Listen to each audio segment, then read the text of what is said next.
Asthma diagnose करने के लिए कौन से टेस्ट सबसे ज्यादा जरूरी है? ऐसी ही एक रिक्वेस्ट हमारे पास कल कमेंट सेक्शन में आई। बहुत इंपॉर्टेंट क्वेश्चन है क्योंकि कई बार कंफ्यूजन होता है कि हमें कौन से टेस्ट करने हैं ताकि हम ब्रोंकियल अस्थमा को डायग्नोस कर सके। तो मैं doctor Harendra Kumar, lung super speciality hospital Meerut, Pulmokranti Meerut में आपका स्वागत है। और आज हम इसी के बारे में बात करेंगे कि अस्थमा को कैसे डायग्नोस किया जाए, कौन से टेस्ट उसमें करने बहुत ही ज्यादा जरूरी है। तो देखिए, सबसे पहले हमें यह समझना होगा कि जो ब्रोंकियल अस्थमा है ये क्लिनिकल डायग्नोसिस है। सो इंपॉर्टेंट वर्ड इज कि ये क्लिनिकल डायग्नोसिस है, मतलब डॉक्टर को हिस्ट्री से ही सिम्टम्स बेसिस पर और साइंस के बेसिस पे डायग्नोस करना होता है। तो सबसे पहले इसमें पेशेंट के अंदर सिम्टम्स क्या क्या होंगे वो आपको जानना बहुत ही ज्यादा जरूरी है। पेशेंट को खांसी होती है, कफ, मोस्टली ड्राई कफ, सूखी खांसी होगी मॉर्निंग में, अर्ली मॉर्निंग और नाइट में। ये बहुत इंपॉर्टेंट है, सूखी खांसी होती है अर्ली मॉर्निंग और नाइट में। दूसरा, इसके अंदर वीजिंग मिलेगी। वीजिंग मतलब सीटी जैसी आवाज पेशेंट बताएगा, छाती से साई साई की आवाज आती है। थर्ड, इसमें है चेस्ट टाइटनेस, छाती में जकड़न बताता है पेशेंट कि ऐसा लगता है कि जैसे खुल के सांस नहीं आ रहा है, चेस्ट टाइटनेस। और एक अगला इंपॉर्टेंट सिम्टम होता है शॉर्टनेस ऑफ ब्रेथ, मतलब पेशेंट का सांस फूलेगा सीटी जैसी आवाज के साथ, लेकिन कभी कभी फूलेगा। पैरोक्सिज्मल, ये इंपॉर्टेंट चीज है। पैरोक्सिज्मल मतलब अस्थमा के अंदर हमेशा सांस नहीं फूलता, इसमें कभी कभी सांस फूलता है। इसलिए इसके अंदर सबसे ज्यादा जरूरी हो जाता है आपको ट्रिगर फैक्टर पता करना। ट्रिगर फैक्टर पता करना, ट्रिगर मतलब कुछ ना कुछ प्रेसिपिटेटिंग फैक्टर जरूर होगा। जैसे कि पेशेंट बताते हैं कि अगरबत्ती के धुएं से उन्हें परेशानी होती है, खट्टा ठंडा तला भुना खाने से दिक्कत होती है, आइसक्रीम खाई तो परेशानी होगी, गोलगप्पे खाए तो परेशानी होगी, फर्श पे क्लीनिंग चल रही थी फिनाइल से, उसकी स्मेल से दिक्कत हो गई, कोई स्ट्रांग परफ्यूम लगा के आया उससे परेशानी हो गई, मौसम बदलने पे परेशानी हुई, सर्दी गर्मी से सर्दी की तरफ जब जाते हैं तो परेशानी होती है, सर्दी से गर्मी की तरफ आते हैं तो परेशानी होती है। तो ये ट्रिगर फैक्टर बहुत ही ज्यादा इंपॉर्टेंट हो जाता है।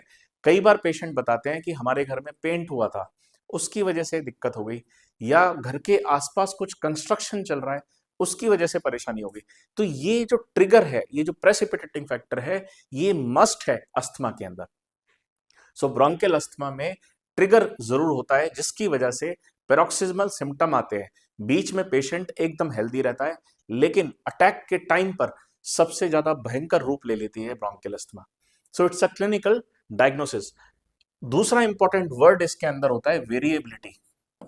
वेरिएबिलिटी ये बहुत इंपॉर्टेंट वर्ड है। वेरिएबिलिटी मतलब सिम्टम्स के अंदर वेरिएशन होंगे, कभी एकदम बिल्कुल ठीक, कभी सबसे ज्यादा परेशानी।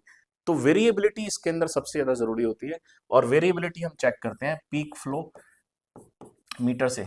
पीक फ्लो मीटर से वो हम एक अलग से क्लास लेंगे।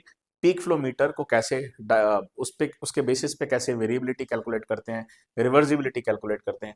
तो variability in symptom is very important in bronchial asthma. आपको ओवर द टाइम, वक्त के साथ आपको पता चलेगा कि ये पेशेंट को ब्रोंकियल अस्थमा है। एक सिंगल विजिट पे आप नहीं कह सकते कि पेशेंट को ब्रोंकियल अस्थमा है। अब आते हैं इसके इंपॉर्टेंट टेस्ट पर।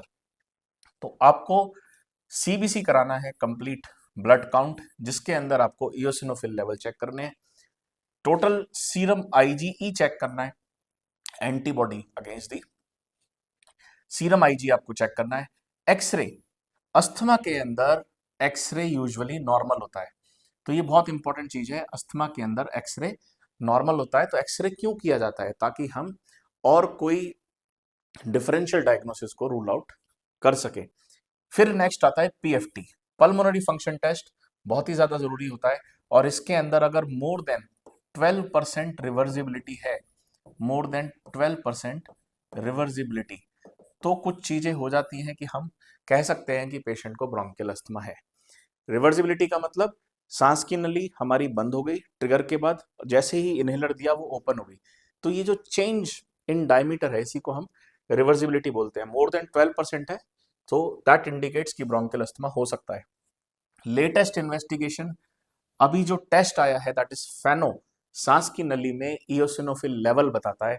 बहुत ही इंपॉर्टेंट टेस्ट है, रीसेंट एडवांसमेंट है, और खास तौर पे जो हम बायोलॉजिक्स यूज करते हैं, मोनोक्लोनल एंटीबॉडीज यूज करते हैं लाइक ओमेलिजुमैब, मेपोलिजुमैब, इन सब के अंदर फेनो का सबसे बड़ा रोल आता है।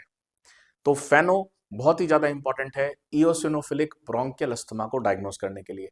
तो ब्रोंकियल अस्थमा में ये बेसिक टेस्ट हैं, जरूरी है। एब्सोल्यूट इयोसिनोफिल काउंट देखिए, सीरम आईजी देखिए, एक्सरे देखिए, पीएफटी और फेनो, ये टेस्ट करने कंपलसरी हो जाते हैं। और उससे भी ज्यादा जरूरी है इट्स अ क्लिनिकल डायग्नोसिस। आप सिम्टम्स पे जाइए, 4 सिम्टम इसमें इंपॉर्टेंट है: ड्राई कफ, वीजिंग, पेरोक्सिज्मल ब्रेथलेसनेस और चेस्ट टाइटनेस। आप जब ऑस्कल्टेट करेंगे तो पेशेंट को रोंकाई अक्सर मिलते हैं। ओके, तो यही इंपॉर्टेंट चीजें हैं। इन्हीं पॉइंट्स पे, ये क्लिनिकल पल्स हैं, इन्हीं पॉइंट्स पे आप डायग्नोस कर सकते हैं कि पेशेंट को ब्रोंकियल अस्थमा है या नहीं है।